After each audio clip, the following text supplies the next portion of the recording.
TV నేను మీ సుప్రియ. ఏపీలో వాలంటీర్లు మూకుమ్మడిగా రాజీనామాలు చేస్తున్నారు. ఇప్పటికే 400 మందికి పైగా వాలంటీర్లు రాజీనామా చేశారు. ఇదిలా ఉంటే తమని చాలా మంది ఇబ్బంది పెట్టారని, ఈసీ కీలక నిర్ణయం తీసుకోవడానికి కారణం కూడా ఇదేనంటూ వాలంటీర్లు చెప్పుకొచ్చారు. తమ దగ్గర ఉన్న ఫోను, సిమ్ము, డివైజర్లను లాక్కున్నారని, చాలా అవమానాలు కలిగాయని, అందువలనే తాము రాజీనామా చేస్తున్నట్లు వాలంటీర్లు చెప్పుకొచ్చారు. ఇదిలా ఉంటే కృష్ణా జిల్లా మచిలీపట్నంలో 1200 మంది వాలంటీర్లు ఉండగా 430 మంది రాజీనామా చేయడం జరిగింది. ఎలక్షన్ కోడ్ కారణంగా ఈసీ కీలక నిర్ణయం తీసుకుంది. పింఛన్లను వాలంటీర్లు పంపిణీ చేయొద్దని చెప్పుకొచ్చింది. ఇదిలా ఉంటే రేషన్ను కూడా పంపిణీ చేయొద్దంటూ వాలంటీర్లను రేషన్కు దూరంగా ఉంచడం జరిగింది. వీరి స్థానంలో వీఆర్ఓలు వీటిని కేటాయించాలని, వీటి పంపిణీ విషయంలో వాళ్ళు జాగ్రత్తలు తీసుకోవాలంటూ ఈసీ కీలక నిర్ణయం తీసుకుంది.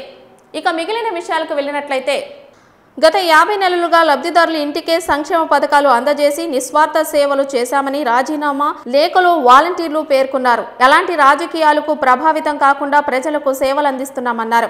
అయితే కొంతమంది వాలంటీర్ల సేవలకు రాజకీయ దృష్టితో చూస్తూ ఈసీకి ఫిర్యాదు చేశారన్నారు. దీంతో ఈసీ వాలంటీర్లను సంక్షేమ పథకాలు అందించకుండా ఆదేశాలు ఇచ్చిందన్నారు.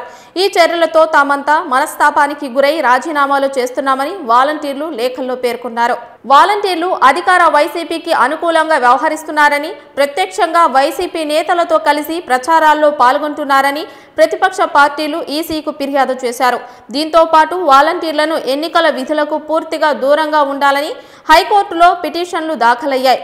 హైకోర్టు ఆదేశాలు, ప్రతిపక్షాల ఫిర్యాదులపై ఈసీ వాలంటీర్ల విధులపై ఆంక్షలు విధించింది. వాలంటీర్లకు ఎటువంటి ఎన్నికల విధులు అప్పగించొద్దని ఆదేశించింది. దీంతో పాటు సంక్షేమ పథకాలకు నగదు పంపిణీ చేయొద్దని ఆదేశించింది.